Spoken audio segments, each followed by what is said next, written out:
FM, the political spotlight. Debating issues, analyzing reports.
Good evening, everyone. Welcome to the Political Spotlight right here on Voice of the People 90.3 FM. I hope we are all steezing well. Oh yes, the steez is very necessary. There's a reason why I'm bringing the whole steez term. It's a nice term now that a lot of us are using, and I think it's quite interesting because the story behind the face of steez is quite inspiring. I must tell you that in as much as we have quite the kind of Nigerian polity that we operate, in as much as the economy is really not friendly, things are really hard, agreed, but that we have life, all right? And the basic struggle is how to feed, how to take care of our family, but we're health-wise, we're good. I think we should always appreciate God all the time. So the question is, why am I talking about the steez, or why am I asking you if your steez is beautiful? Well, it's because of this particular, I will not call him young man, but he's kind of in between. He's young, Jerry. Mr. Steez is young. All right, so his name is Mr. Farouk Iraba, right? And of course, he was a face of the Ojude Opa Festival. It was quite a very beautiful festival. I never knew about that festival before, but he made me know about it. He made me read about it, and he made me understand the beauty of that particular festival. And of course, our culture is our identity, it's our heritage, and it's quite beautiful when we do all we can perform all whatever sacrifices, which includes taking your time to ensure that this cultural practices are always observed anytime the time is ripe for it. And Mr. Steez, as we call him, or the king of steez, resonated because he dazzled at that particular festival, and everyone was already tripping, specifically the ladies that were tripping. But guess what? We got to hear his story. He was featured on a monitor television program, and then he was able to share his story. Mr. Steez, what's behind your glow? What's behind you smiling all the time? And then he told us how he battled cancer for several years. Now, I don't know if he's still battling it or if he's overcome it, but the thing about this man is that he is happy and he has a very inspiring story. And a couple of persons may say, oh, he comes from a privileged background. But the thing is, do you know what it takes to treat that kind of illness? The financial implementation to treat that kind of illness, it's a lot.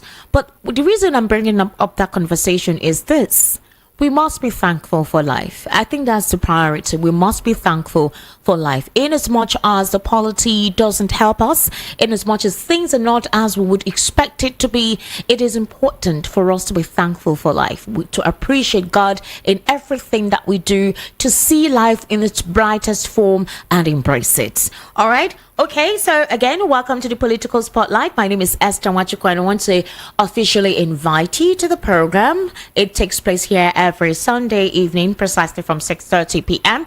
And what do we do? We shed light on political issues across the Nigerian polity. Remember, we have these conversations so we get to enlighten ourselves comprehensively, logically, objectively, without, bias or sentiments or defamation. And of course, we have our seasoned analyst who gives us deep insight into the conversation that we'll be having on the program.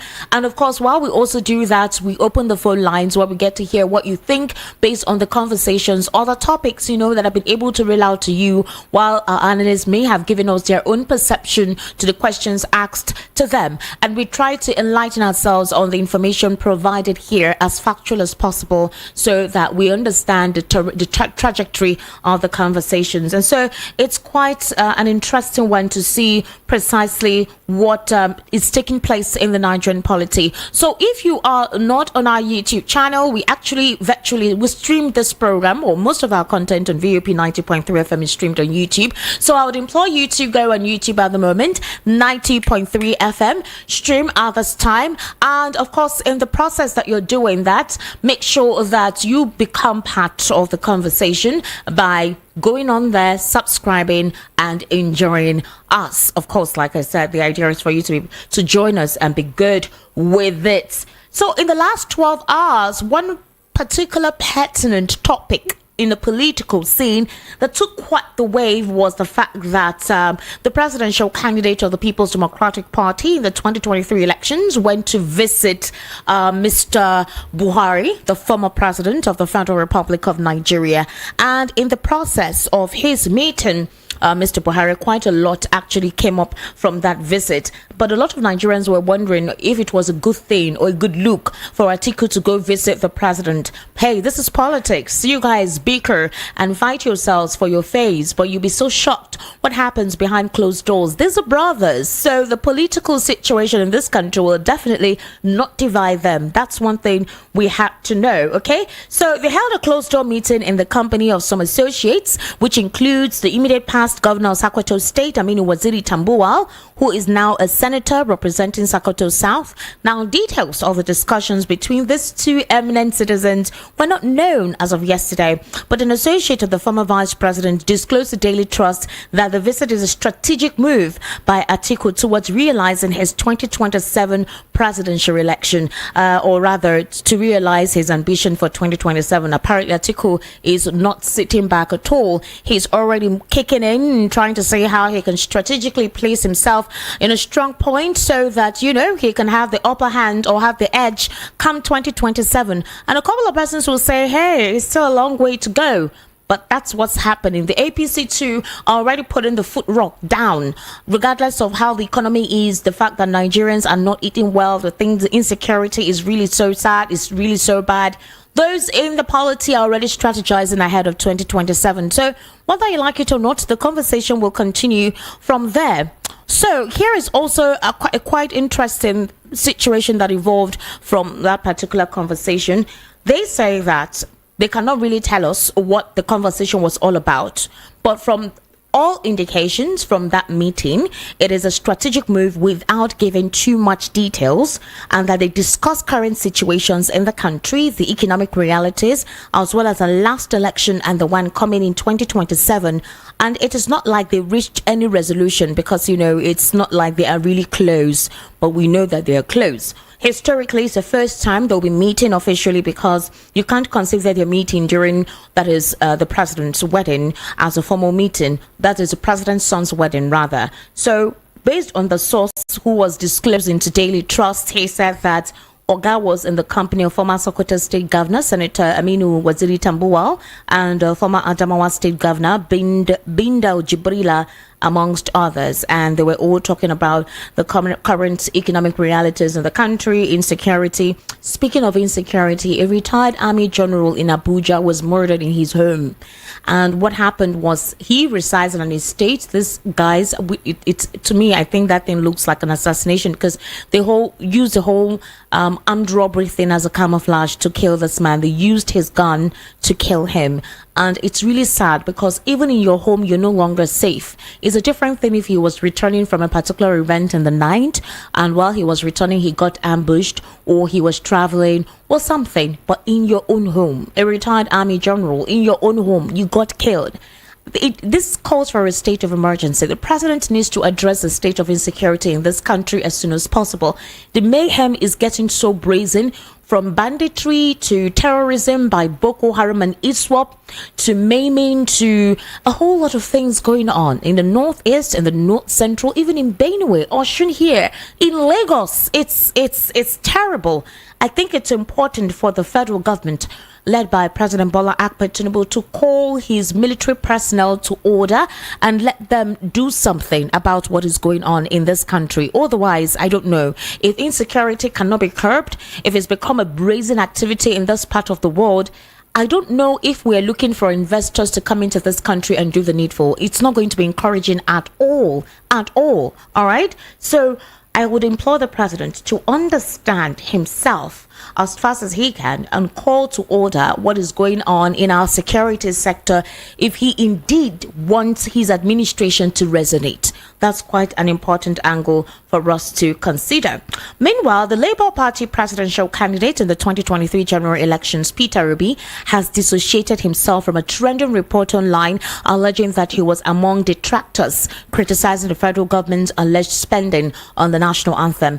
He distanced himself from this claim in a statement released by his media office in Abuja yesterday, and he said that the story circulating on social media that, His Excellency Mr. Peter Obi was among detractors who have been vocal against expenditure on the new national anthem, which claimed that 814 billion naira was spent on the national anthem by the federal government.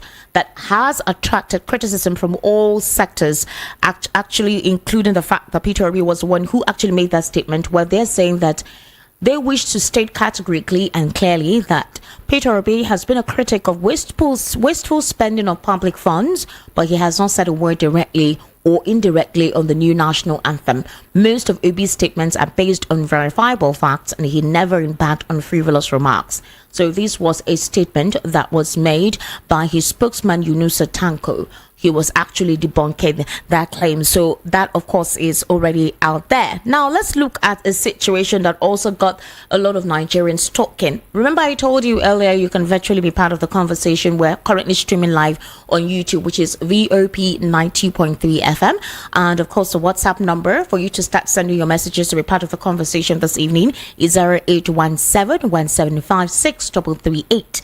0817-175-6338. You can also follow me on YouTube at Estic Media, ESTIQMEDIA, Estic Media on YouTube. We'll have quite a lot in there to discuss. So, apparently, based on the whole political drama unfolding in the country, the Akpakpa faction of the Labour Party has reconciled with Julius Abure, and the aim is to present a unified opposition against Peter Obi. So, it's quite a long one, and I want us to actually listen to this. Apparently, worry of the leadership struggle between the Julius Abure-led National Labour Party and his camp, the Deputy National Chairman South of the Labour Party, Nnamdi Kanu, has collapsed his faction and accepted Abure as the national chairman of the party. Now, with this development, the leadership tussle between the two camps may have also been laid to rest. However, the Akpakpa faction has stated that both factions reconciled to fight the presidential candidate of the party in the 2023 general election, and that is Mr. Peter Obi and the Nigeria Labour Congress. Now, let's go back in history. Let's try and understand where this is coming from. The crisis between Abure and Akpakpa almost polarized the party to the extent that both filed separate appeals during the presidential election petition. In what was described as an anti-party activity to destabilize the party for the benefit of the APC, Akpakpa had filed a petition to discontinue Obi's presidential petition against President Bola Tinubu, while the NLC had backed Abure during the war of attrition between him and Akpakpa. Now, with the new peace deal between Abure and Akpakpa, the two camps would team up against the plans by the NLC to take over the party. Abure, who had also enjoyed NLC support, fell out of favor with the union following a contentious national convention held in Anambra State that returned him and all his loyal members of the National Working Committee to office 3 months ago. This same convention, this same disputed convention, is a convention that made Kenneth Okonkwo, who was part of the Obi Dati campaign team in 2023, to distance himself from the Julius Abure-led National Working Committee. He called them jokers. He called them a secret court. He literally said quite a lot of things, called them callous, made quite a lot of terms, and he said he was not going to be part of what that particular National Working Committee led by Julius Abure represents. He said that particular committee does not represent his political will and what he considered should be what true governance is about. It generated quite a lot of conversations. However, there's been this, would I say, story circulating that he says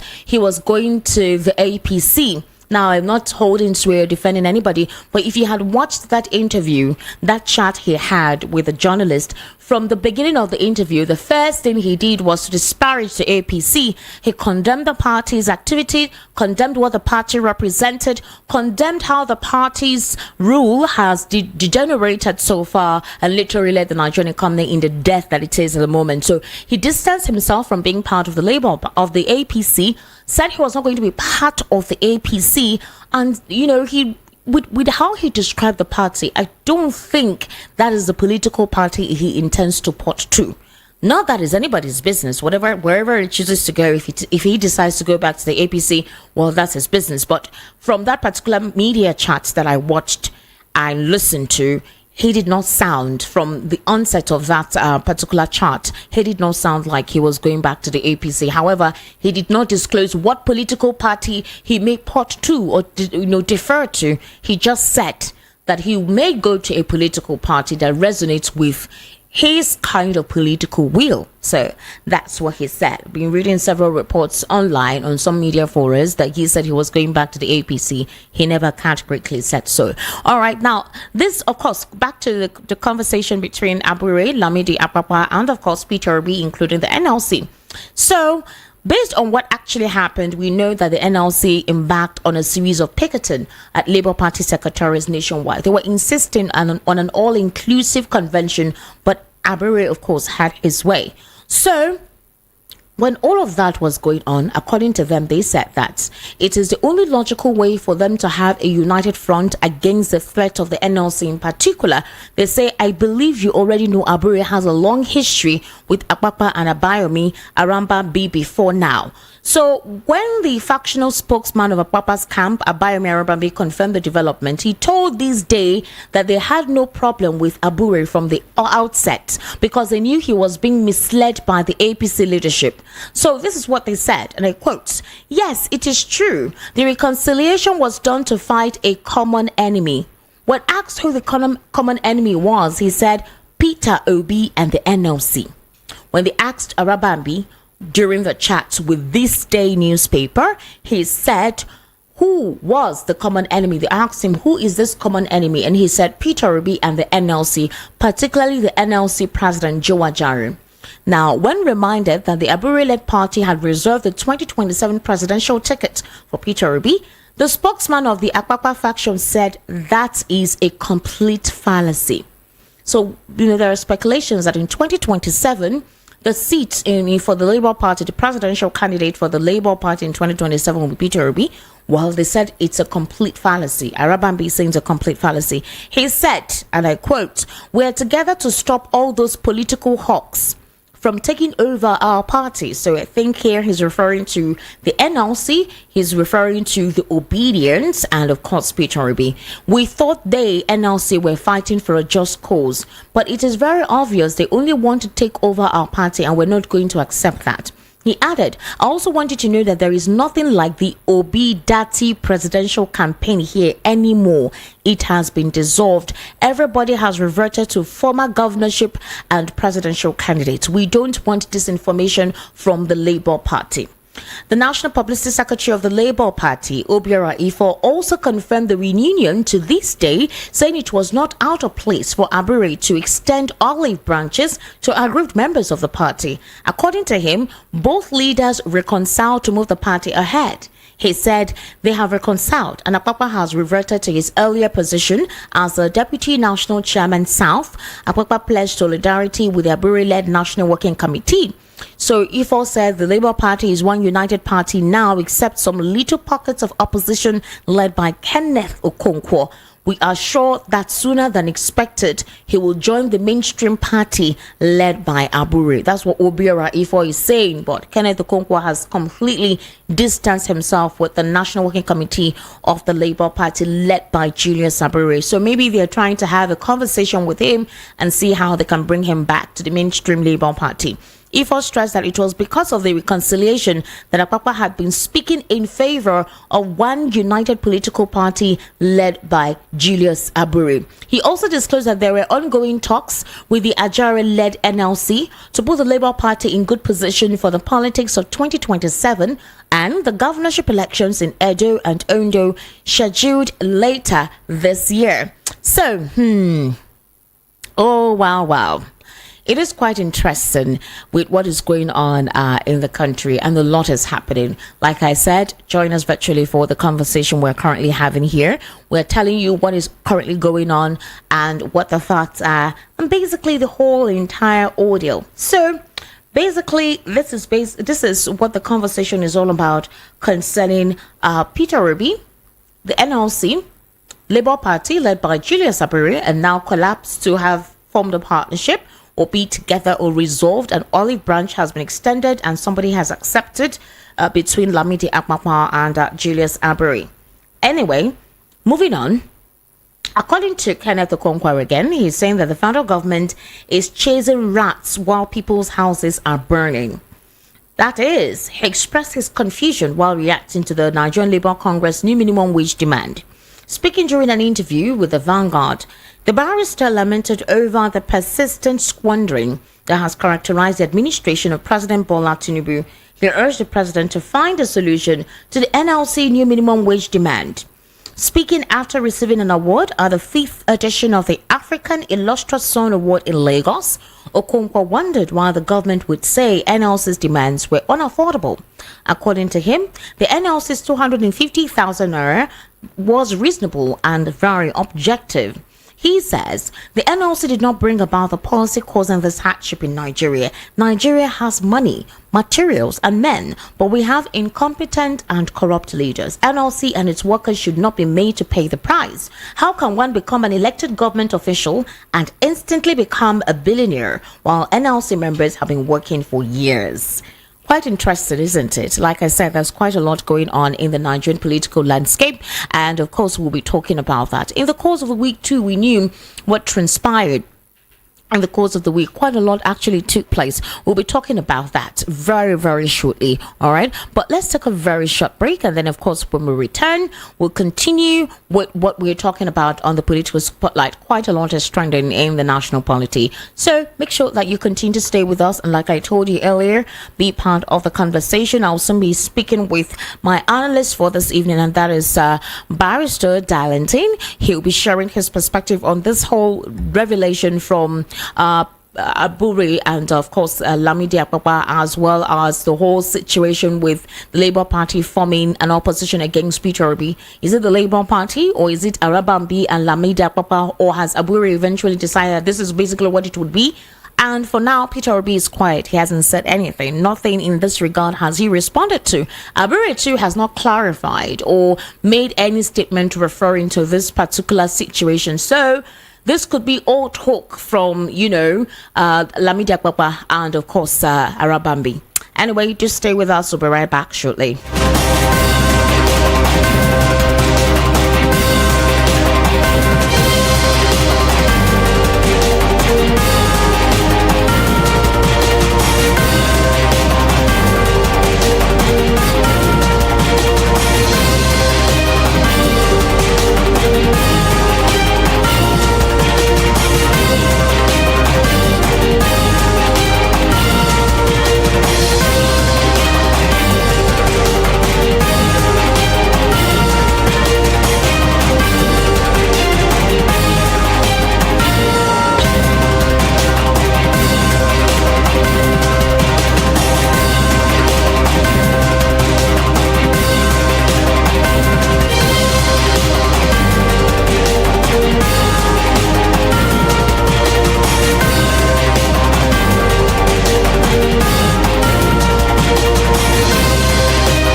political spotlight. Thank you for staying with us. In a very recent development, about 50 members of the House of Representatives from different parts of Nigeria and political parties known as Concerned Federal Lawmakers for Peace and Security in the Southeast have appealed to President Bola Tinubu to invoke Section 174 of the 1999 Constitution of the Federal Republic of Nigeria as amended and Section 107, subsection 1 of Administration of Criminal Justice Act 2015 for the release of the leader of the proscribed indigenous people of Biafra.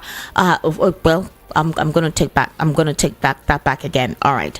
Now, this is the reason. The release of the leader of the indigenous people of Biafra before you begin to chop me raw. All right. So please don't chop me raw. Master Nnamdi Kanu from detention to aid the restoration of peace in the Southeast region. The lawmakers also appealed to President Tinubu to commence a presidential peace initiative. The presidential peace initiative, right, is to address all the issues and challenges that have been bedeviling the Southeast since Nnamdi Kanu was incarcerated. Especially, it's almost 3 or 4 years now, and a lot of the whole kidnapping and all whatnot that is going on in the Southeast and the killing. So they say this initiative will address those challenges, and if you're able to invoke that particular section of what that is 174 of the 1999 Constitution, like a test run to see how possibly if he's released, then the whole situation in the Southeast will be resolved, and people can live peaceful, investment can return in that area. So the requests were contained in a 3-page letter signed by the lawmakers dated June 19, 2024 and addressed to Mr. President. The lawmakers included Honorable Obi Agwocha representing Abia, Honorable Ikenga Ugochinyere, Imo State, Honorable Aliyu Mustafa Kaduna, Honorable Midala Balami Borno, Honorable Afam Ogene Anambra, Honorable Abianti Awaji Inombek Rivers, Honorable Dominic Okafo Anambra, Etana Bene Benedict Delta, Honorable Shehu Dawahatu Katsina, Honorable Chinedu Emeka Martins Imo, Honorable Matthew Unwogu Imo 2, Honorable Muhammad Buba Jagere Yobe, Honorable Peter Anekwe Anambra, Honorable Koki Sagir Kanu. Wow, that's quite a lot, from different regions. Others also gave in their support. 54 of them wrote this petition. They're urging the president to direct the Attorney General of the Federation and Minister of Justice, Prince Lateef Fagbemi, to invoke his powers of nolle prosequi under the provisions of Section 174, subsection 1 of the Constitution and Section 107, subsection 1 of the Administration of Criminal Justice Act 2015 and cause the release of Master Nnamdi Kanu from detention and discontinue his trial in the interest of peace in the Southeast. According to the lawmakers, they believe such action was long overdue and would be instrumental in opening the door for much needed conversations surrounding peace restoration and inclusivity, as well as addressing the issues that led to the agitation in the Southeast in the first instance. They recall that the president extended this gesture through the office of the AGF in the charge involving Omoyele Sowore, wherein he was charged with treasonable felony, and Sunday Igboho, and of course the leader of the Miyetti Alakoto Haure. The concerned legislators lamented that the Southeast was in turmoil and unsafe for various reasons, including breakdown of security, downturn of economic activities, families were running away from their homes, and businesses were crumbling. They therefore opined that fixing the challenges in the Southeast would go a long way in changing the narrative and showcase President Tinubu's commitment to upholding the principle of the rule of law, justice and fairness, which are the bedrock for democracy. They also said that it would set a precedent for addressing issues through dialogue rather than prolonged political judicial persecution, and pave the way for peace initiatives, economic revitalization, and a renewed sense of belonging among the citizens of the Southeast. And they also used the opportunity to express their optimism on a positive response from the president. Now, this collective, effort by the lawmakers, 54 of them representing various zones, various regions, from the north central, from the southeast and the south, it means that quite a lot of people whether whatever ethnic region they're coming from, actually want Nnamdi Kanu to be released and possibly see that the Southeast is resolved and the security situation there calms down. I think the idea is to boost the economic activities in the Southeast. Quite a lot of agitation has been going on for that. They're saying, let's take this litmus test. Let's see if this man is released, if this insecurity continues, and we know that, okay, it's beyond him. It's no longer because of his incarceration that this is going on, then it is external elements from somewhere trying to completely destabilize the economic scale in that particular region. So they're saying, let's try this litmus test and see how it goes. Well, I'm going to be speaking with Barrister Darlington, where we're going to discuss some of these issues and more that is transpiring in our political landscape. And like I told you, it's quite interesting to see how some of these things, how they revolve and how they shape our political decisions, how it affects our economy, and how it even affects each region in the country. Barrister Darlington, good evening and thank you for joining us on the Political Spotlight. Happy Sunday to you. Barrister Darlington, can you hear me? Hello? Barrister Darlington, can you hear me? Can you hear me, Barrister Darlington? Hello? Hello? Okay, were you speaking? I can't hear you through the console. Can you hear me now? Okay, I'm going to have to put... Can you hear me now? I've placed you on speaker. I think there's something wrong with this cord. Can you hear me now? Hello? Can you hear me now? Barrister Darlington.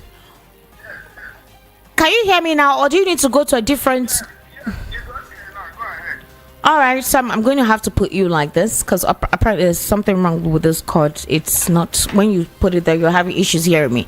So I don't know if you heard what I just recently read about 54 lawmakers invoking Section 174 of the 1999 Constitution. And it was quite interesting to see that these leaders come from different regions in the Nigerian economy, or rather in the House of Representatives. And they're all opining and vying for the interest of Nnamdi Kanu, asking that the president should invoke that section and go through the Minister of Attorney General of the Federation, Lateef Fagbemi, just like how he did with Sowore, Sunday Igboho, as well as Bodejo. What's your take on this particular development? Thank you, Esther.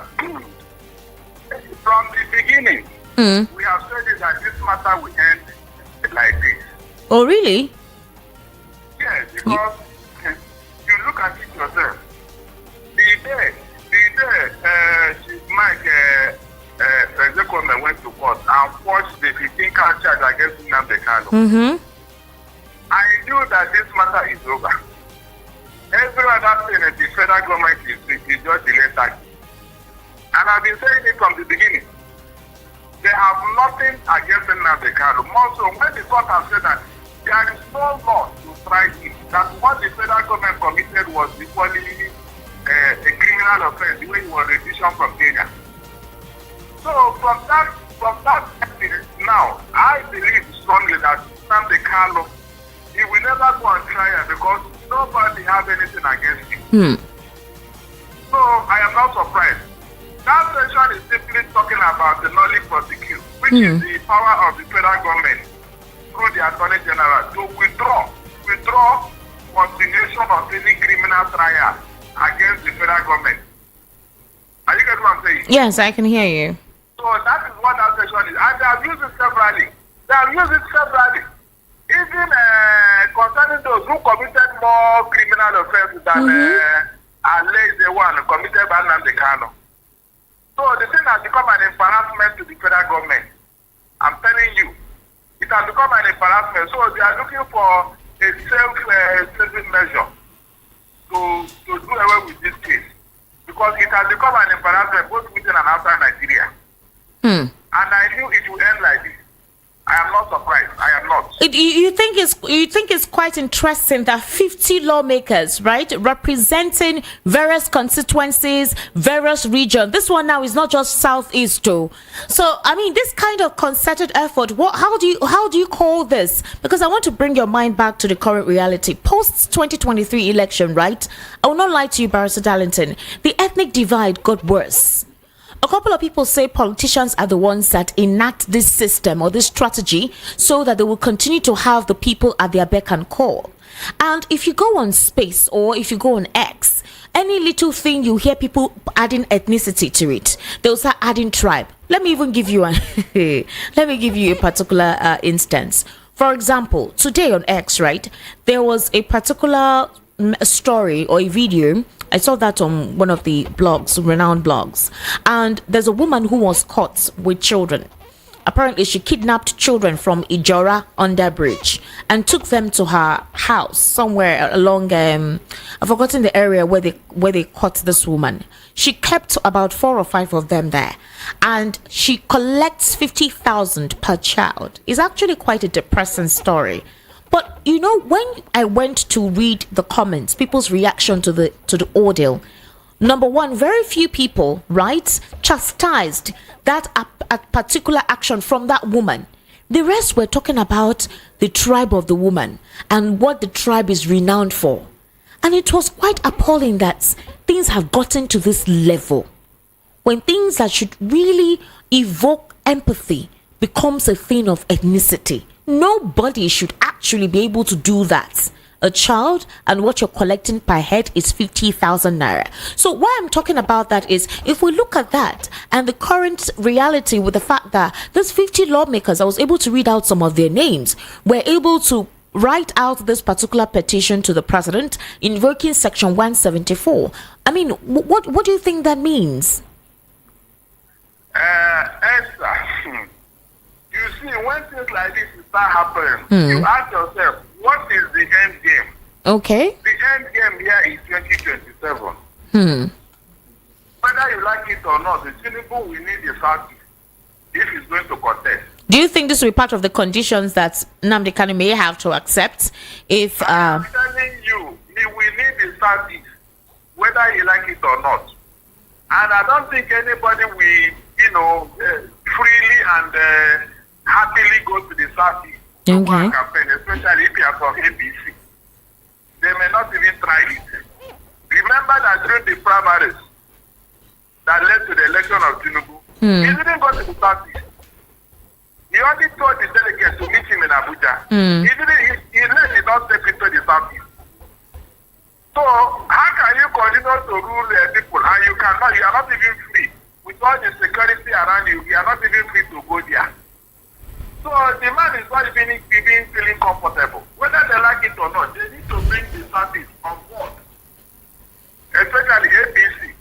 All these people that they came together, the lawmakers, yes, the people from the parties must have shown the idea to them. The embarrassment they are receiving from their people down there in the party is becoming too much for them. Because you have when people were accusing them, the lawmakers, and every political appointee from the party, that they are the one holding Nnamdi Kanu. They are the one keeping him. So they have to react. That was the reason for this thing now. So I don't see why they would not buy that idea. Okay. Because they are giving them examples, tons of examples of those who have been released. Who even committed one offense against the federal government. And so those people with their conscience now, they are saying, yeah, it's true. We need to release this young man. And they are bought into the idea. So anybody that will come down and start talking another thing, that person will have a hidden agenda.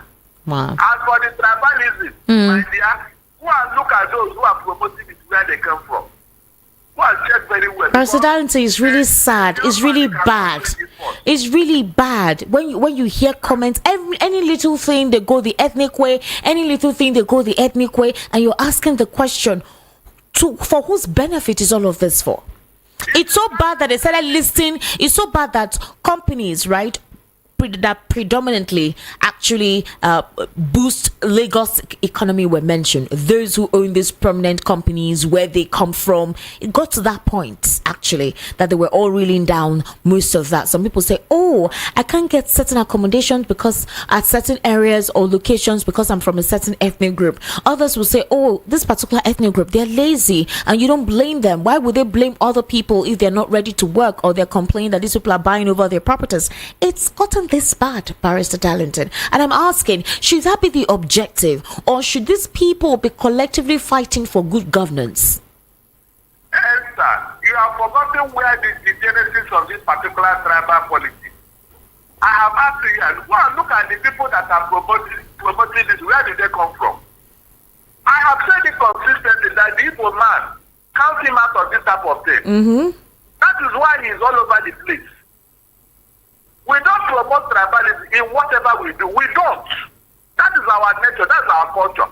Okay, those who are promoting companies that are boosting Lagos economy, then who is running the economy of Nigeria? I mean, let them go there. Let them start from there. Who is that person that is in charge of the economy of Nigeria? From Ladipo supermarket to Alaba International to Alfanda to Idumota to other places, Computer Village. Who are the people that are generating funds for Lagos State for God's sake? Esther, let us look at it from that angle. Is there any other ethnic group that is doing the kind of business the Igbos are doing in Lagos here? Let that person go there, man. Let him bring that fact out. That's what I want to hear. All these companies will reduce and that. So it's not enough for you to establish a company. Who are the people that are doing business with you?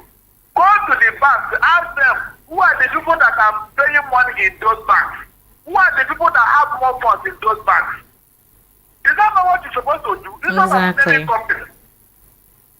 You should have done that now, so that I'll take you serious. You have seen several times when people left Lagos, how Lagos becomes so empty that the individuals you are complaining, Igbos come back. When they were crying, they think away, did the Igbos follow them to cry? I'm talking about the people that own all the company in the whole world. We are not the ones crying. You can imagine. So when some of these irrelevant elements are talking, don't bring their issue. No, Barrister Darlington, you can't say it's irrelevant. Remember that there was a time where Femi Gbajabiamila, the President Chief of Staff, I think there was a time where they said that they were able to get to feel the people's pulses via social media. They watch this space. They listen to these conversations. They read these conversations. So they know, they use these conversations to know how people feel about certain things or how Nigerians are reacting to certain things. So you can't make them irrelevant. You can't say these are irrelevant conversations. They're not irrelevant. It's serious. And it's stoking a certain idea that is not supposed to be the major thing to consider, when there are pertinent issues to consider. Barrister Darlington, insecurity has become so rife that I would expect this this administration to address that as soon as possible. You can't even stay in your own home and be sure that you're safe. So when we look at how strangulating the economy is, and you would expect that, okay, there should also be a state of emergency with that.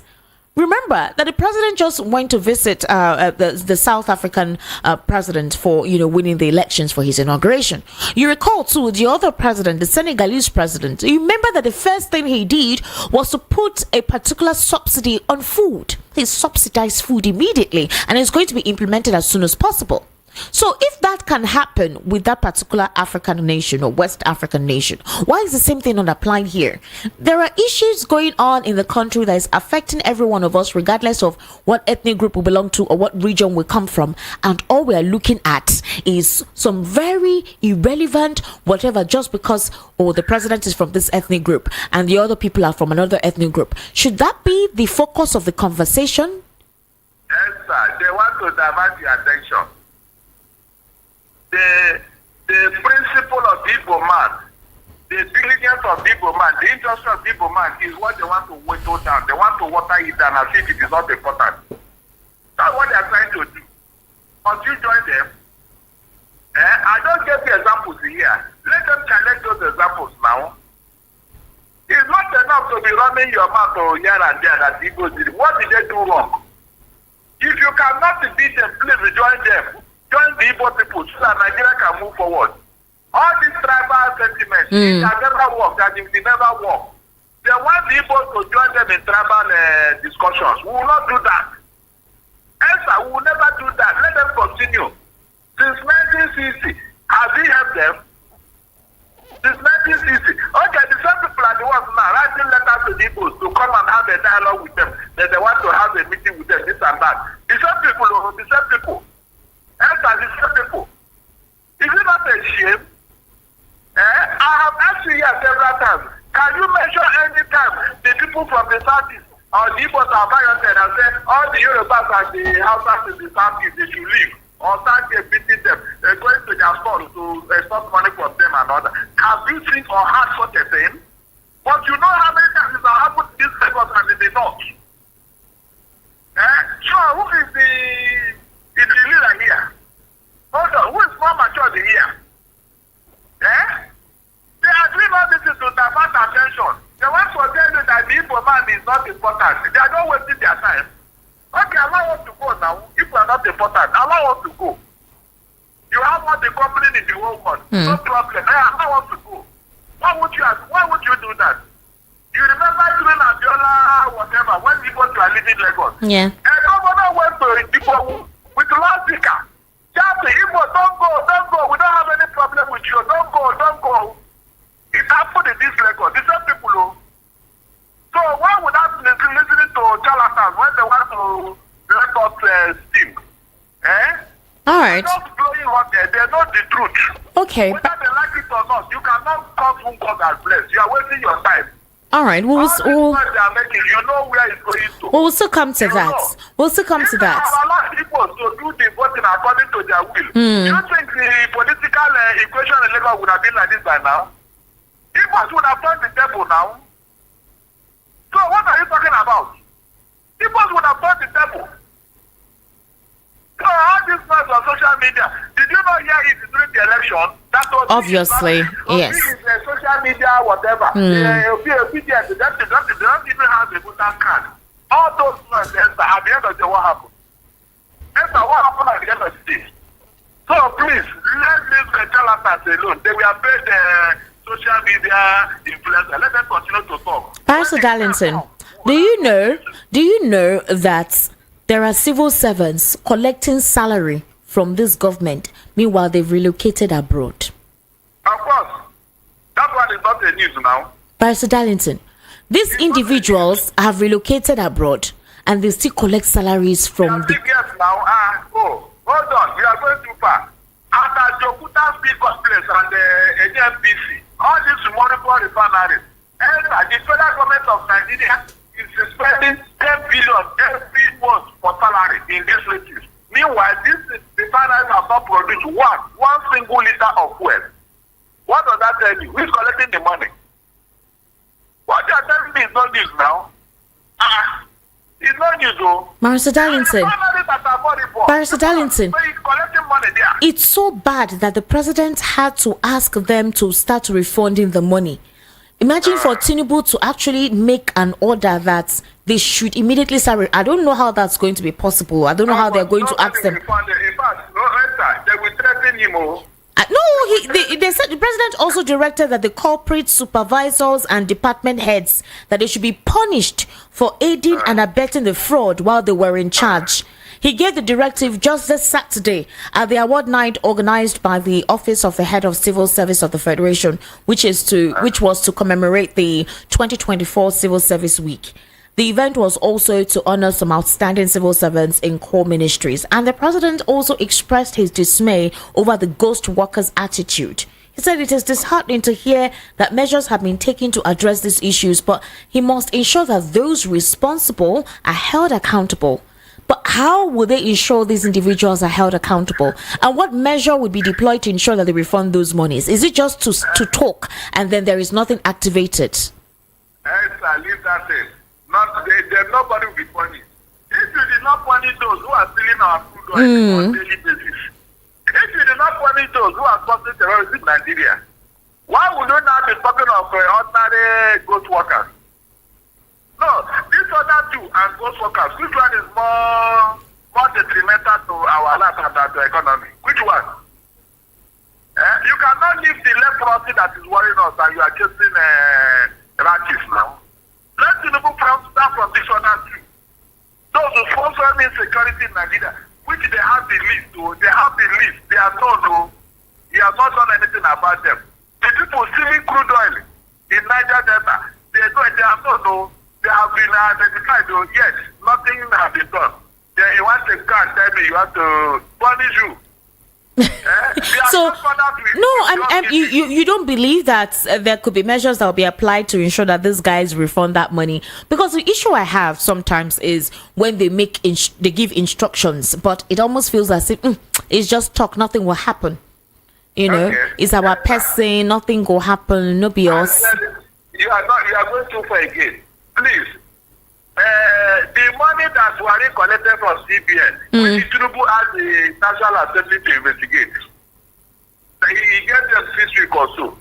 Since that time now, have you heard anything about it again? Nope. I'm talking of this one that he compared with his own mouth. This is a clear economic sabotage.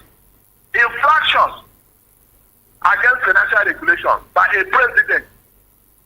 And he was not even apologetic. He said it openly with so much arrogance and impunity. That we should pay the money. Money that I didn't know what to use it for is what I should come and pay. And the president simply, he didn't tell EFCC. That's why when I know that he's not serious. He did not tell EFCC to investigate that money. He took it to the National Assembly. And the matter is dead now as I'm talking to you. Pastor Darlington, you reminded me, what's happening with Yahaya Bello's case? Oh, thank God. So you are there, Abi. You are there. Yes, I'm there. The man that said he will resign if he did not progress. What happened to him? I said, let me ask you, because we're not hearing any updates concerning that matter. You will never hear anything. I'm telling you, the next thing you will hear now, like Lamode's case, so he's late now. He will be threatened out of Nigeria. And the EFC will tell you that they heard that he has relocated abroad. Even who do you know, Sir Ari?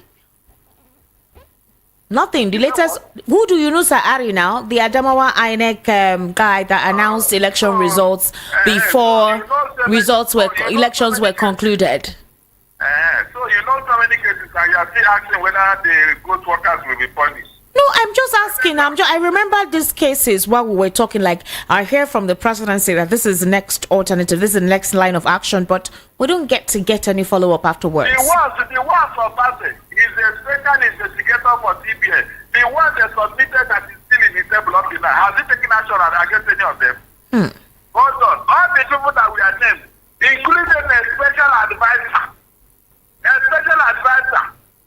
who was keeping over 1 trillion naira in his account. They said it is Buhari's cousin. Have you heard anything about it until now? No, tell me now. So this president is just blowing hot air. He cannot do anything. It's obvious. He cannot.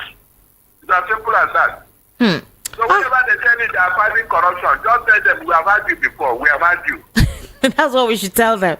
But we shouldn't believe them. We shouldn't believe them. Yes, we have had you. Nothing will come out of it. Nothing. I don't give you serious example. The ones that are very clear to everybody. This is an open and closed case. You have not taken action against them. Is it the one that the EFCC will spend millions and billions chasing them all over the world? Is it that one you are going to prosecute?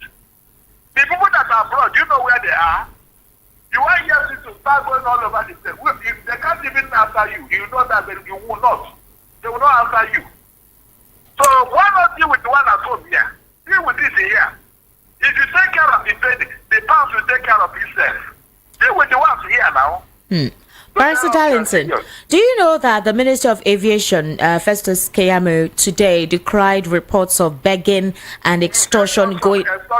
Yes. Yes. Wait, I never learned now. Come on.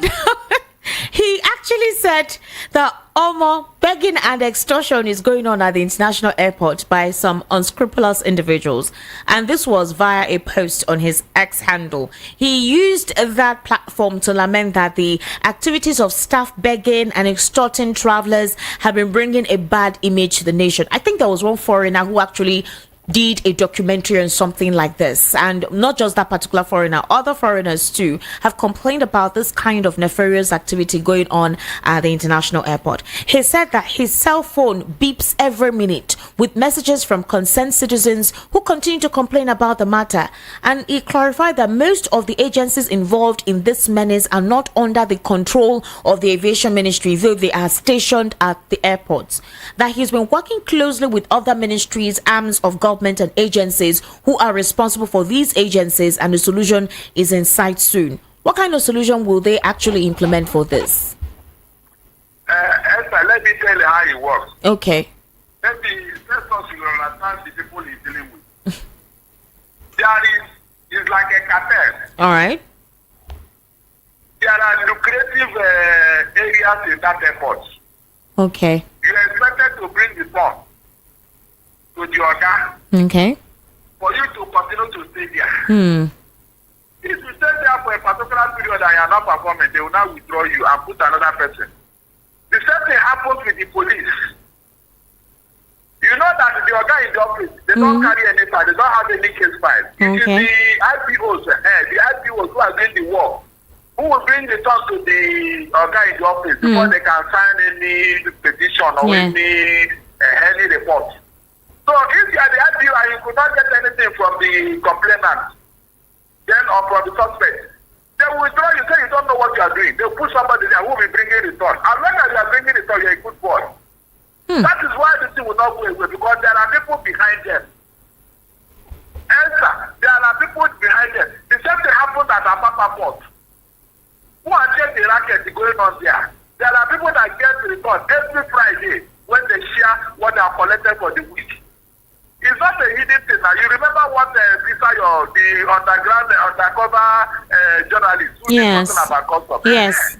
Is that not enough for the federal government to react? Did you hear any reaction? Nothing. Yes, but did you hear any reaction? So what are you telling me? They are all in bed together. They are all in bed together. Answer. They are all in bed together from the head to the bottom. And it is going on because the people at the end of affairs, their hands are not clean. When you want to even threaten them, they remind you, they will not remind you of your own this thing. They will tell you, be very careful, we have your record. So what will you not do? Is that not enough to keep you quiet? That's why the man is looking the other side, because he knows his own antecedents now. Barrister Darlington, so former Kaduna State Governor Nasir El-Rufai visited the immediate past President Muhammadu Buhari in Daura, Katsina State today. The visit follows a recent meeting between the former Vice President Atiku Abubakar and Buhari, and there, of course, that visit is fueling speculations about potential political maneuvers ahead of the 2027 general elections. Now, of course, since these high-profile visits have been coming through, it has sparked reactions from several quarters in the Nigerian politics, especially those who are immensely invested in the political dramatics and theatrics taking place. That possibly there is a strategic alliance that could transcend party lines, potentially reshaping the political landscape in the lead up to the next general elections. What do you say to this? Because I want to bring you back to the whole Lamidi Apapa, Julius Saburi, Labour Party forming an opposition to fight Peter Obi ahead of 2027.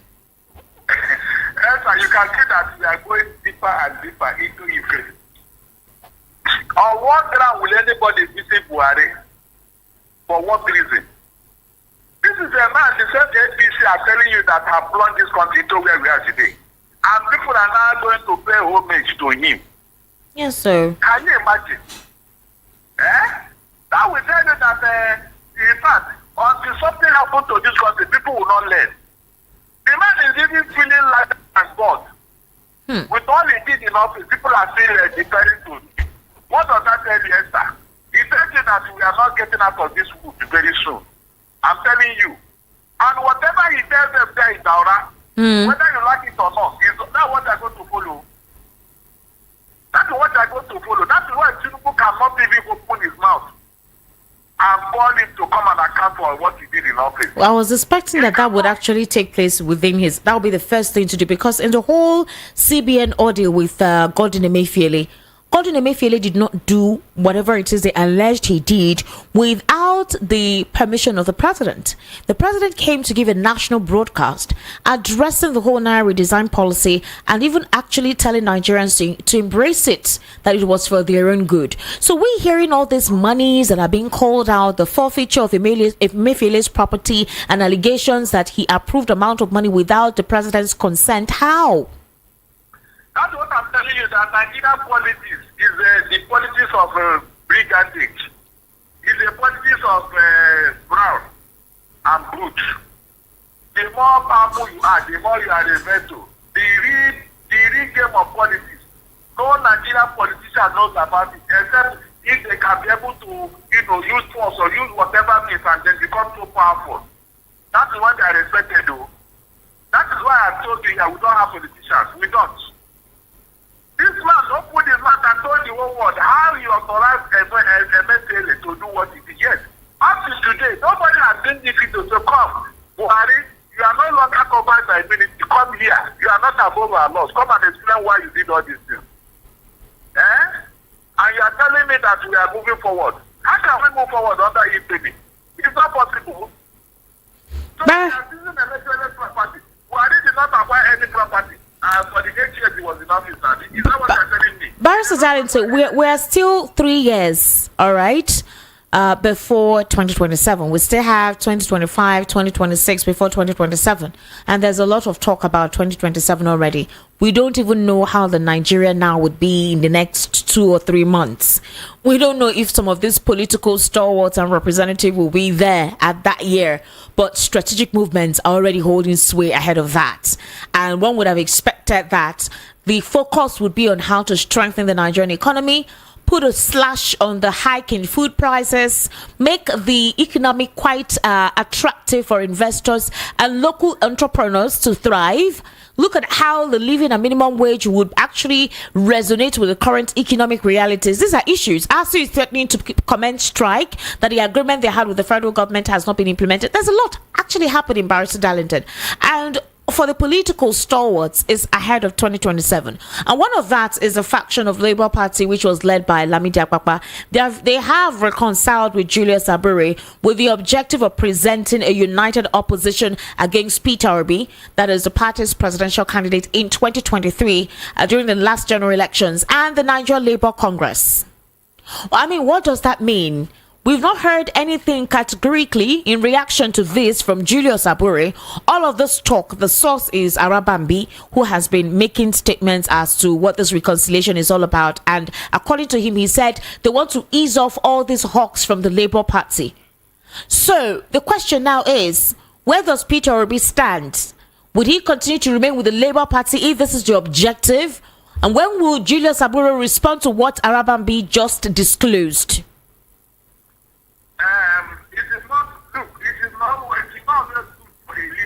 Okay. Comment on any issue, especially when characters are talking. All right.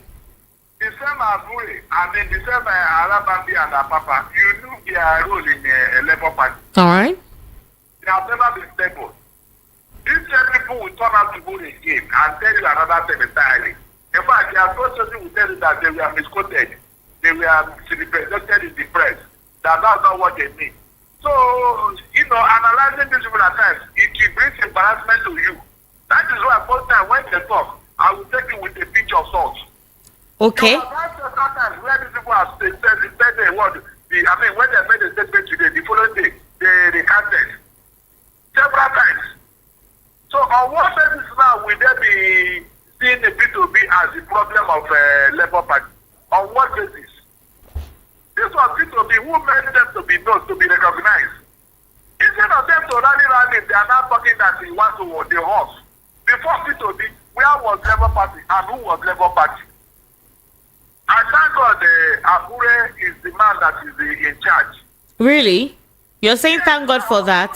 Hold on, Esther. Nigerian politics have told you. It is the game of the winner takes it all.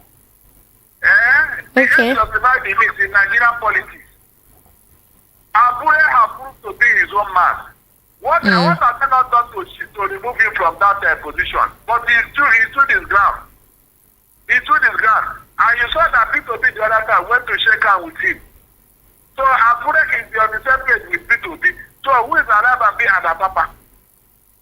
They are the regional chairman and secretary.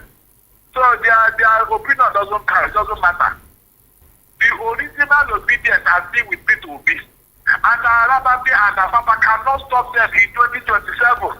But Barrister Darlington, when this news came out, it evoked quite a lot of reaction. So, in fact, on X, I saw a lot of people saying, okay, that this is even good, that let Peter Obi go and form his own political party called the Obedient Party. A lot of people were saying it's even good, let him go and start off another, he should get out of the Labour Party. They seem confused, so that they will now know why Labour Party gained resonance, if it's not because of the Obedient. I mean, there's a lot of back and forth concerning this particular situation. So, I don't know what to think about this, but Julius Abure has not said anything in reaction to this. Peter Obi literally has not made mention of what this particular development is all about. But if Lamidi Apapa, Arabambi, and Julius Abure have, resolved their differences, they've collected the olive branch being extended, and Arabambi is making statements like this. He wouldn't publicly make statements like this if it was not a collective decision made amongst them. I mean, what do you say to that? Well, as long as Abure has not spoken, okay, he's the national chairman. He has not spoken, and he was one who made that statement that 2027 candidate has reserved for P2B. So, Arababi and Ababa cannot stop that. They cannot. They are not even a member of the National Working Committee working with Abure, which Kenneth Okonkwo has this time. Even Kenneth Okonkwo, when the chiefs are done, he will have no choice than to remain with the Labour Party. Look, if you want to compare Abure and Gandhi, who is better? In character and in everything, who is better? So if FCC can be tolerating the Gandhi with all the packages to carry, why would Kenneth Okonkwo be talking to Abure as if Abure is the devil himself? That's the thing. That's the thing. That's the thing. So it doesn't matter how this is a political statement, which will go to nothing at the end of the day. I'm telling you, P2B has said he's not leaving the Labour Party. He has invested a lot in that party. He has contributed a lot to that party. So why would he leave it to go? Leave it for who? Leave it for who? In Nigeria today, P2B is seen as the credible opposition that is troubling APC. That's all right. His name, they will never rest. Anytime they come P2B, anytime they come P2B, don't you know that they have a reason? They have checked that at the end of the day, Nigeria needs a man of integrity to clean up the mess. All right. So who is that person that will do it if not P2B? Answer me. Who is that person that will clean the mess of APC today if not P2B? So that's why they are buying it. Nothing else. So if you surrender now, the party is going to form. What makes you think that they will not come after those people in those parties? What makes you think so? The people that they don't understand the game that has been played here, they don't. P2B should stay in Labour Party. One or two persons cannot stop obedience for voting for P2B in 2027. So you're advising him to stay regardless of this statement and utterances made by Arabambi? All those things are statements. What can they do? But if a majority of his supporters, that is the Obedience, actually want Peter Obi to, form his own political party, then what happens? What should he do? Hold on. We don't fund the party. Answer. These people that are talking, we don't fund the party. Barrister Darlington, who are the people that contributed for Peter Obi in 2023? Hold on. No, seriously. Where did all the funds come from for the Labour Party at the time? You had Nigerians who were earning very little, secondary school students contributing for Peter Obi's cause. He had Nigerians in diaspora who contributed immensely. So when you say who we funded, these guys are serious, or when they really want something. Hold on. Esther, if it will be now the camp or the to another party, the same people will say, look at this, you could not even contain opposition, you could not even manage Labour Party. Why will he be running from one party to the other? The same people, they will accuse you of that later. Stay there. Arababi and Apapa and Kenneth Okonkwo, are they not the only ones that are talking today? Who else? How can these three people make a bit to leave Labour Party? Is it necessary?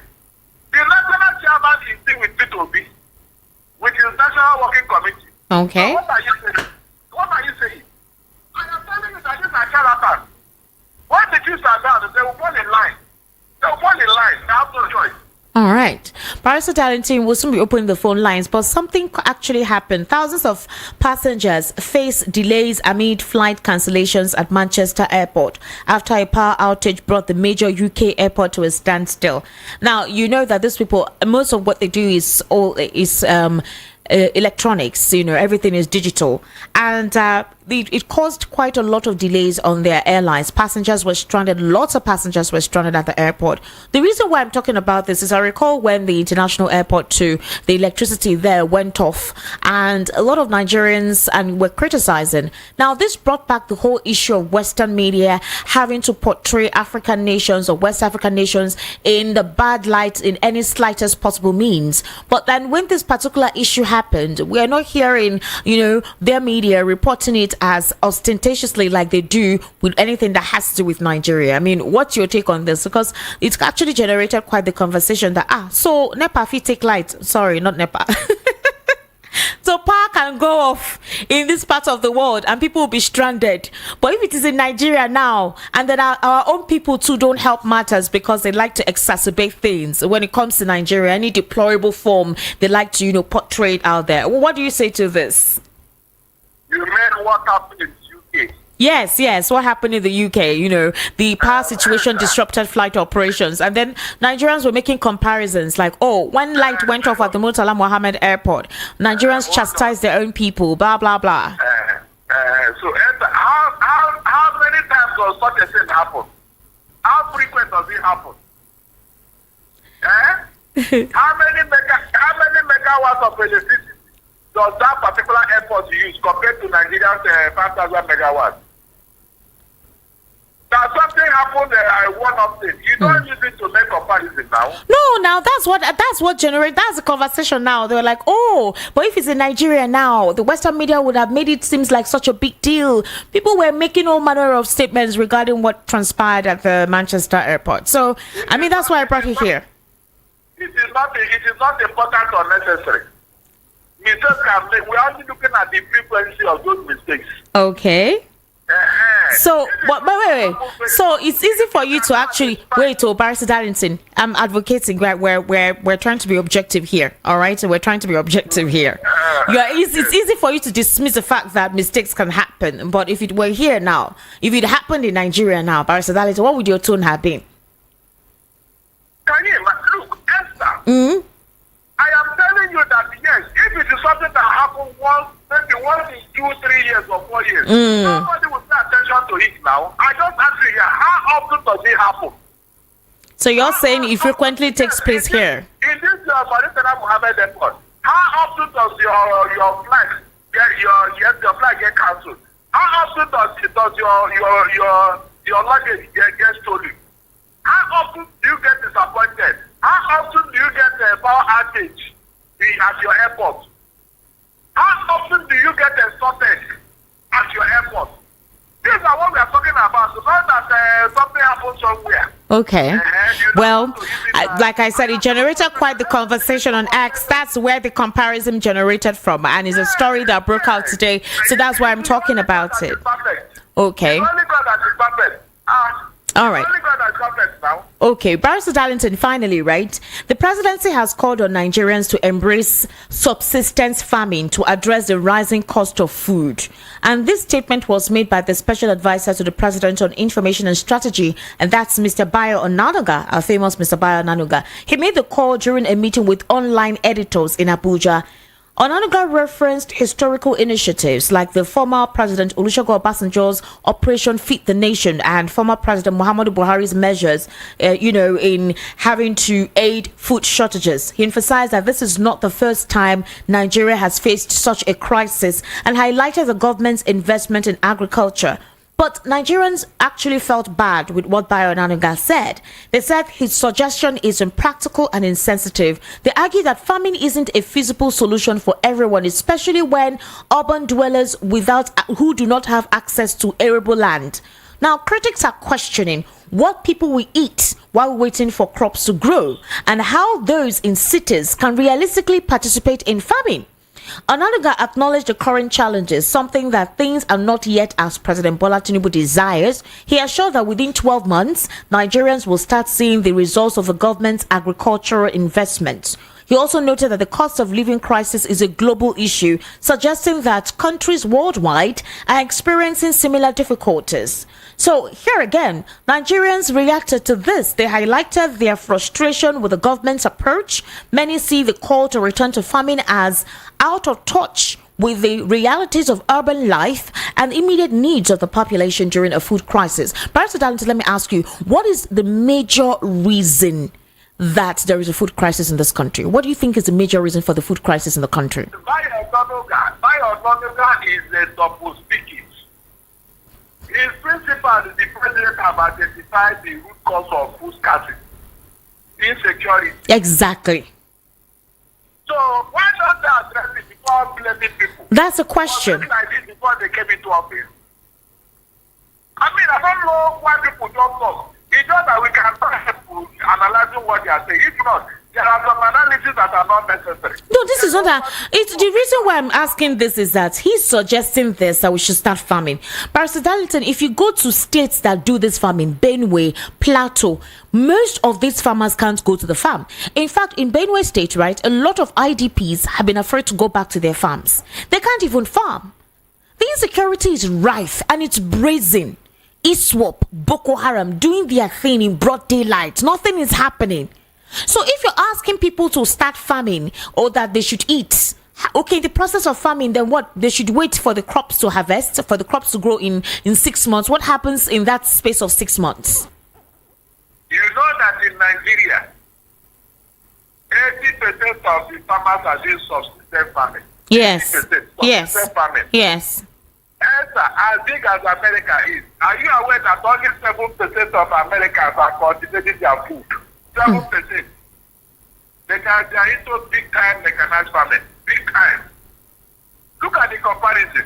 Okay, out of the 80%, 50% of them are no longer in their farm seat. They are not even in their home. They are in an IDP camp somehow, run away from their communities. Because of what? Fulani herdsmen, Boko Haram, bandits. And the president ISWAP, Barrister Darlington, don't forget ISWAP. ISWAP, all of them, they are all the same cousins now. They get back to each other.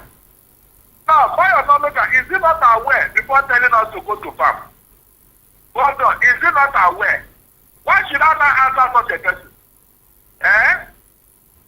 By the way, did he show us his own farm in his village? Or the farm Tinubu is running? At least you need to put people in farm now. And let them show example. Let Tinubu get 20 or 30 hectares of land and start cultivating it. And let me see whether Fulani herdsmen will not enter there with their cow and eat up his crops. And let me see what he will do. Barrister Darlington, I'll keep you on the line. We need to take phone calls, all right? You know, this program is a conversational program. We've actually discussed quite a lot. And let's hear what... whenever Onanuga or Tinubu is talking, tell them to show example with themselves. Let them start it. Let them start with the example, not to talking down on Nigeria. Well, that's Nigerians were actually, they did not like what he said. They considered his statement very insensitive. They said like he refuses to acknowledge the frustration Nigerians are going through when they know the root cause of food crisis. And rather than addressing the root cause, you're trying to make it seem like the people should be the ones to resolve their problem. The people that even died, they were killed in their farm. Did anybody think them? Did anybody remember them? Did anybody even commiserate with their family? They just died and nothing happened. Nobody even said a word again on their behalf. And you are telling others to go to farm. Barrister Darlington, let's take phone calls, all right? It's important that we get to hear what people have to say. The number for you to call is 0700 903 903 903. That's the number to call. The WhatsApp number is 0817 1756 338. 0817 1756 338. Remy, good evening, and of course, thank you for joining us. How are you? I'm fine, and you? Can you hear me, Remy? I can. All right. Good evening. Happy Sunday. Welcome to the Same political to you. spotlight. All right, go How ahead. you doing? I'm doing okay. I'm fine. Yeah, I'm greetings steezing. to you said what? I am steezing. That's the new word. Yes, sir. Yeah. That's the new word. All right. Go ahead, Greetings please. to Gadalitin. All right. He's hearing you. He can hear Okay, let me you. take from the last Conversation. discussion. Okay. Yeah, we should all go into farming, right? Yeah. Okay, and on the issue of fuel, should we all probably go into modular refinery? Like we should go to our backyard and create modular refinery so that we can have cheap fuel. That is the logic. Food, we should all go into farming so that we can have sufficient food. They failed to treat the issue on ground. Terrorists are telling farmers not to go to farms or else they get killed. Some are being levied before they can go to their farms. Not some. They're actually being levied. Some are being killed. About a month ago, 15 fishermen were killed in Borno State. Yes. And they were told in that community that if they return to that community, that they will get killed. I have not heard anything from the government Just declaring state of 2 or emergency. 3 weeks ago, 20 of them, 10 were beheaded. I've The other not one heard shot down, gunned down. I've not heard anybody saying that is a national threat. I've never heard anybody saying that from Tinubu Hello, Remy. down to Okay. his aides All right. Okay. saying that is a national threat.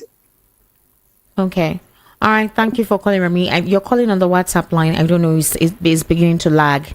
All right. You can actually send messages. Please, when you call, you have a minute. 0700 903 903 903. That's the number to call. And the WhatsApp number is 0817 175 6338. Hello. Good evening. Hello, good evening, Esther. Yes. Welcome to the Political Spotlight. Please, what's your name?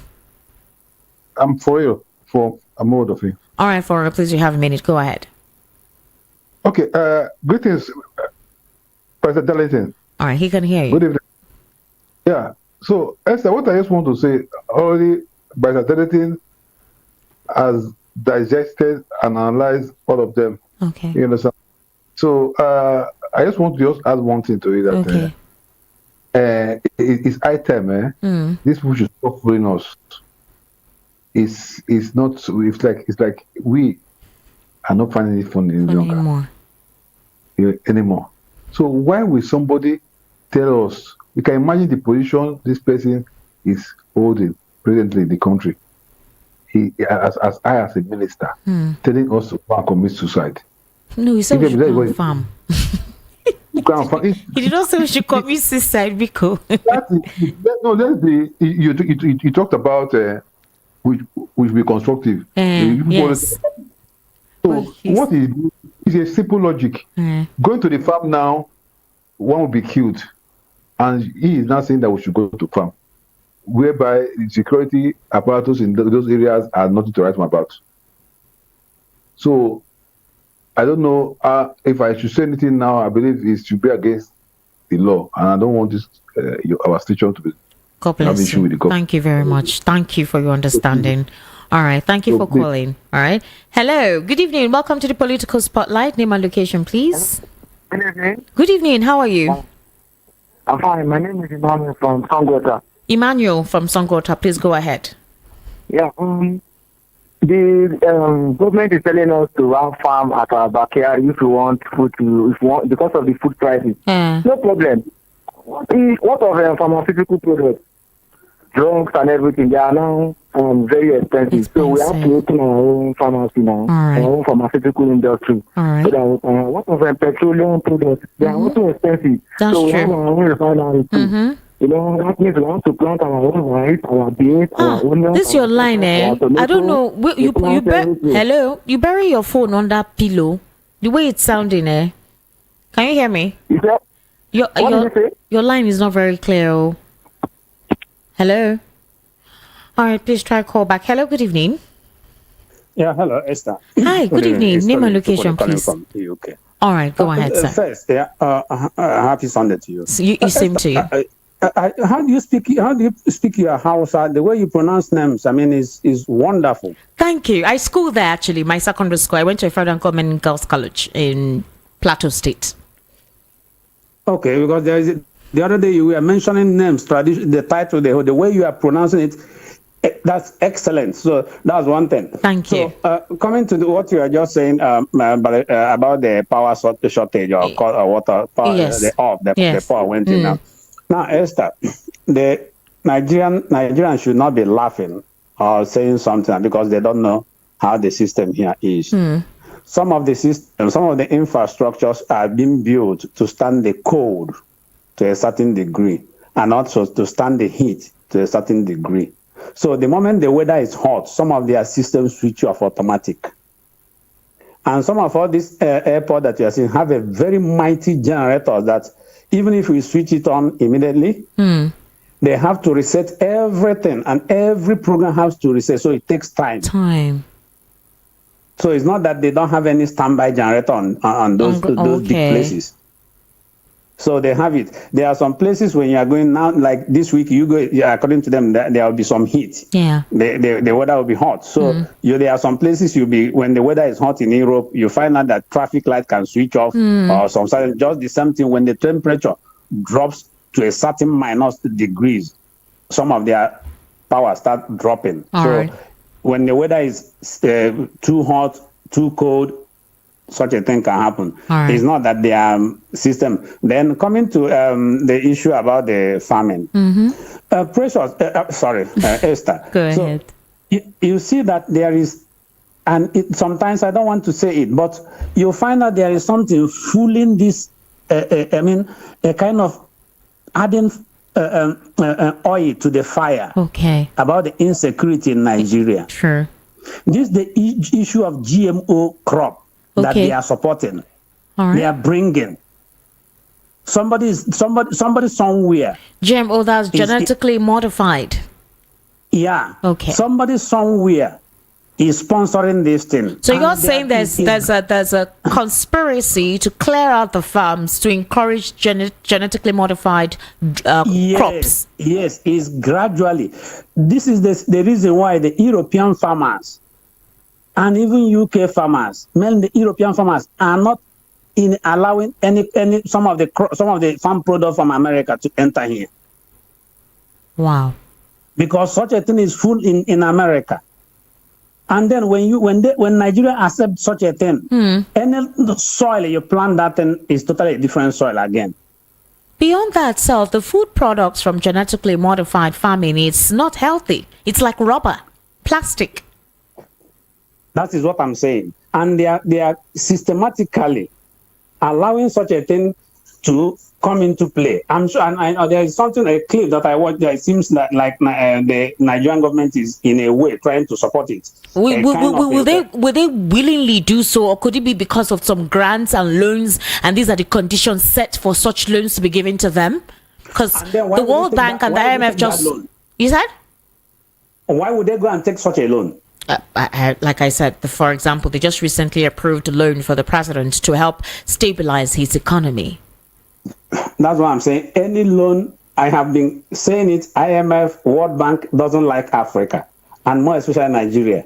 And there is something that I was telling Madam Cordelia, there is a system they are using to reduce the number of Africa, and more especially Nigeria. Okay, you know what? You've taken 4 minutes, and we need to take more phone calls, all right? Thank you so much. Thank you so much. Hello, good evening. Hello. All right, 0700 903 903 903. That's the number to call. Hello, good evening. Hello, good evening. Yes, good evening. How are you? Oh, please, can you turn down the audio of your... Good. My name is Shola. All right, Shola, please. Where are you calling me from? I'm calling from Egbeda. All right, Shola, please. Go ahead. Thank you. All right. Yeah, so, what the situation we have found ourselves in this country is more like a joke now. I'm telling you, because when you hear the rhetoric even from the president, you will see that all we have is selective justice. Talking about the civil servants. Yes. That they will have to refund the money. Meanwhile, you have somebody sitting as the APC chairman, and we know the baggage that he carries. That's contingent. Here and there, where is the white lion? and we know his own case. If not that maybe there was a fallout, he wouldn't have been pursued. You understand? So these are just rhetorics, what is good for the goose should be good for the gander. All right. This country is a joke. Then this Mr. Bayo Nanuga, in fact, I won't lie to you. That man, annoys me with the way he talks. But I'm not surprised because even the former spokesman is just like he has replaced Femi Adesina too. Okay. It's just as if there's a spirit that comes upon these people when they get there. So what I feel is that Nigeria needs overhauling. Right. We are just deceiving ourselves. Nigeria needs to be overhauled. All the bad elements, one way or the other, should just be. If not, then we the people, even if they are deceiving us as the people, are you going to allow yourself to be deceived? Definitely so not. We are not tired yet, though. When we are tired, I'm telling you, and I want to round up with this. There's something I discovered amongst Nigerians. Okay. And that made me to realize that we have a long way to go. Do you know that many people that I encounter, maybe when I'm driving because I'm being too early, they are like, if you get there, you will do what? That kind of mentality. I hear short stories from people. They will be saying if you are there, you will do what? That shows a mindset. That's why I said we need overhauling in this country. All right, thank you so much for calling. All right, let me take some messages. While Nigeria goes boring, then next is lamentation and sorrowing by the people, but the leaderships are laughing to the bank. Abi, why is Nigeria not working after several years of independence? But have we agreed in principle to live together? And that is a cogent question that needs answers. Oh, you did not tell me your name. Please next time send your name. Good evening, Esther, my able professor, honorable prophet, Barrister Darlington, my man of the year. Adebantu sang that loyalty for this government is cash and carry, objection and mortuary. Everybody get agenda with their mercenary enterprise. Judiciary has been compromised by the politicians and the highest bidder. Case study the 2023 elections. Since when they appoint Ariwala, judiciary has turned to cash and carry, giving technicalities, judgment, and for the highest bidder. That is why our president could increase their salaries 300% because of 2027 elections. We also have rubber stamp Senate, compromised institution because of one man. It's a shame. The worst of us is ruling the best of us. Truly, there was a country. Dio from Fagba. All right, Dio, thank you for that. When that lady came out to accuse Julius Saburo of corruption, people were calling her names, even Kenneth Okonkwo. The handwriting has been on the wall from the beginning that Julius Saburo is not a trustworthy fellow. And so now that masquerades and a Labour Party are rumoring to regroup and flog Peter Obi out, what would be his fate in the party? Would he form his own party or join another where the presidency ticket might not be guaranteed him? Well, Esther, weeks ago on the World News, when you talked about the lawyers of Nnamdi Kanu suing anyone who calls IPOB a terrorist organization, and the comment of Murik on Peter Obi. Do you read comments on YouTube anytime you bring Ara or Latoto Hassan? That man is so okay. All right. Thank you very much. All right, we'll take your advice into consideration, or what? Take your resolve into advisement. All right, Lamidi Akpakpa and Arabambi should have been joking right from time, showing that they are looking for who will employ them for propaganda machine. Both of them are frustrated as we speak. The obedience are bigger than Labour Party and they cannot be captured by ganging up Labour Party. Chinemere from Agbara. Whenever our leaders are confused on what to do to solve Nigerian problems, they will start saying that other countries in the world are facing the same thing we are facing here in Nigeria. Bayo Nonuga should bring ideas on how to solve problems, Joe. All right, thank you, Chinemere. Godwin from Ayabon says, Esther, good evening. How was the service today? Bless you, it was amazing. Please, whenever Bayo Nanuga talk, please ignore him because he doesn't have any good thing to say to tell Nigeria. I don't know why Omiloko should still keep this man in government. He always talks out of point. Please have a good night. Godwin from Iowa. Thank you so much, Godwin. All right. Hello, good evening. How are you? Welcome to the Political Spotlight. Hello. Good evening. How are you, sir? Good evening, yeah. This is Solomon calling from Bariga. All right, Solomon, go ahead. Yeah, you see the problem in Nigeria is fail to follow. Solomon, can you speak louder, please? Yeah, we fail to follow the rule of law. Okay. Yeah, it's the rule of law. If we can be able to follow the rule of law and change our mindset and restructure our judiciary system, everything will be okay. All right. Yes, because they are using the constitution upside down without following the rule of law. All right. That's the problem in Nigeria. Thank you. Thank you. All right. 0700 903 903 903. That's the number to call. The WhatsApp number is 0817 1756 338. 0817 1756 338. Hello, good evening. Welcome to the Political Spotlight. Yes, sir. Good evening. Good evening, sir. How are you? It's Joe from Bariga. All right, Joe, go ahead, please. Esther. Sir? About our agriculture. Yes, sir. And the farmers. Please, the farmers are complaining so much. They are not getting something. So, assuming there was a man last time that classified a lot of things. He said, if we have 774 local governments, right? Okay, yes. Then if hundreds are getting problem of not performing, the farming, that is Boko Haram disturbing them, or one thing or the other is disturbing them. We still left with the other number, the number minus it from there. We still get 6774. Okay. Then why can't we? Is it bad? Because our president is not in this thing. Is it bad if we convert that palliative without measuring it? We convert it and say, okay, we have Mr. Adesina must have done it before. All right. Let us look for somebody like Mr. Adesina. Let us put him there to distribute important things for the farmers, so that farmers, by the end of the June next year, we have food everywhere. Food will be everywhere. Just give them small money. Even 2 million can make a hell of farm. Thank you. Or foodstuffs. Thank you. So, Mr. President is touching these issues. All right. Even the securities we are talking is not there. All right. Mr. President, are you listening to us? Listen to us what we are saying. Mr. President, listen to us. Listen to us, Mr. President. All right, Austin Page Ubaja, I'm reading out messages on YouTube. And now, wow, one nation with so many questions. Many are feeling shame as a Nigerian abroad. Anako Wanosike, funny country. Also, Anako Wanosike says, God help us for this country, Nigeria. Cynthia Omorogiva, did Nigeria have light? Esther. That is, they're trying to ask, does Nigeria have light? Gideon Obi says, Esther, I agree to you. Our advice will be to fix his party as the leader of the party rather than forming his own party. Labour Party has sacrificed for him during the general election by giving him automatic ticket. All right. Osrin Page Ubaja, Esther, please leave the matter of Manchester Airport. It's irrelevant. I live in the UK. It's a big shame as a Nigerian. All right. Isioma Christopher said, Nigeria can never work without the Igbo leading. All right. 0700 903 903. 903, that's the number to call. Hello, good evening. Welcome to the Political Spotlight. Hello? All right, you're live on air. Let me take on 2 messages and call back Barrister Darlington so we can summarize. Please, we're not hearing you on. You can't hear me? Good evening, Esther.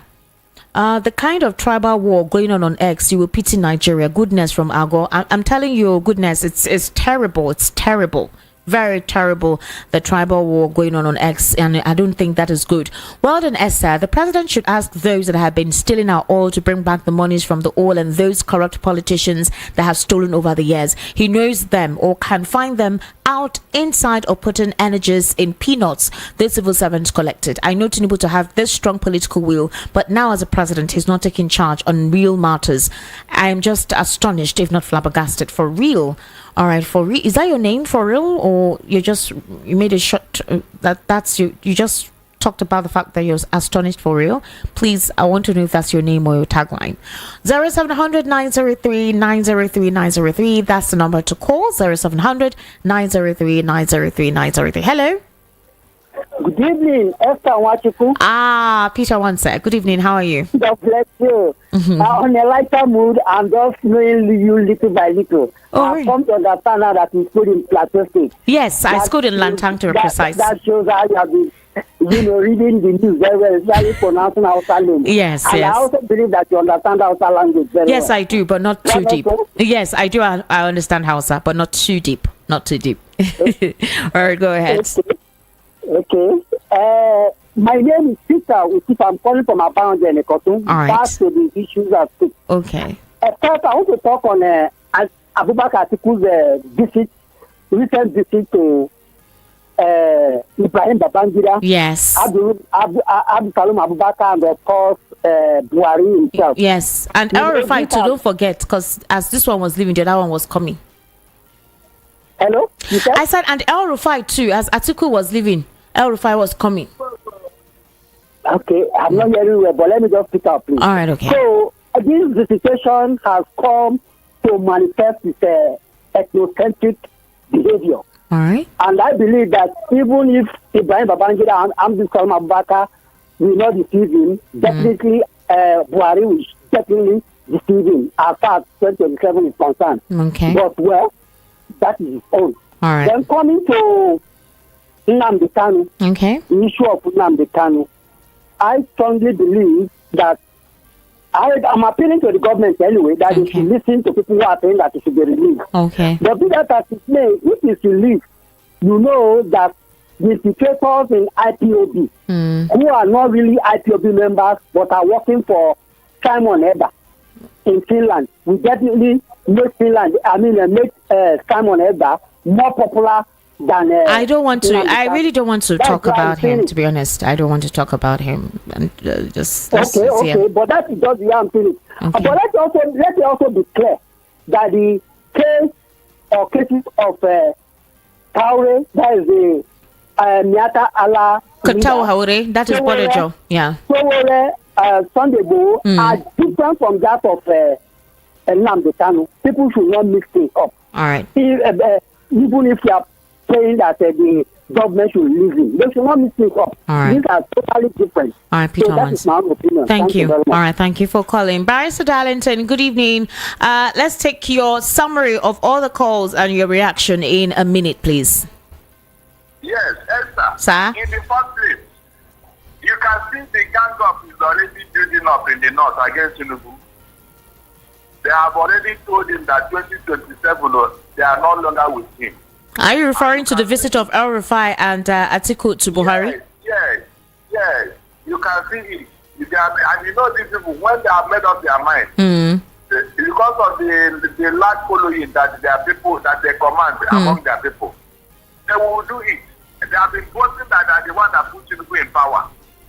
And for whatever reason, Tinubu is not dancing to their tune. So they want to check him in 2027. That is one. Where will Tinubu now go to? He did not no longer want it. Of course, the comment answers here. So all the things that is going on in social media, I'm not bothered to. When the things are done, they will come and beg you to come and join them and fight this battle. I am sure of that. All right. Yes. Thank you. Okay. One man said about local government and the farmers. Yes. Did that man tell you if there is one single state in Nigeria where Fulani headsmen are not disturbing farmers? Let me mention one single state where Fulani headsmen have not taken over their farms. For you to start talking of farming. If you know when the people are cleared, that people can naturally they go back to farm. You don't even need to tell them. Esther, we are somewhere before 2015 now. Before they brought the terrorists into Nigeria. So how can anybody be saying, let them do this, let them do what can you do? All right, Barrister Darlington, we need to wrap up, all right? We have another program coming up soon. Thank you so much, Barrister Darlington, for taking your time to give us deep insights to all the issues we discussed today. You really tried. Thank you so much, and God bless you. Thank you, sir. Have a steezy Sunday. All right, we need to wrap up the program now. Some people are sending messages on YouTube. Maureen says, Esther. Maureen is Esther, not Easter. Why did you avoid my message about Buhari? I know for sure all the media in Zoo are working for APC. Maureen, you need to calm down. I did not see any message on Buhari. Where? On YouTube or on WhatsApp? Be calming down. It's not necessary for you to haul insults and make derogatory comments at any point in time. God help Nigeria. Nigeria forward ever, backwards ever. What is gone, and whosoever is proud, failure will remain a failure. All right. Thank you all so much for your participation, for joining us virtually. We've come to a wrap of the program. We'll have another program coming up very, very shortly. My name is Esther Machiku. Follow me on YouTube at Estic Media. That's ESTIQMEDIA. Quite a lot is actually taken on there. And of course, my social media handles on Facebook, Esther Machiku. On X is at Estic Media. That's Esther Machiku. Do have yourselves a wonderful, steezy Sunday evening. Bye for now.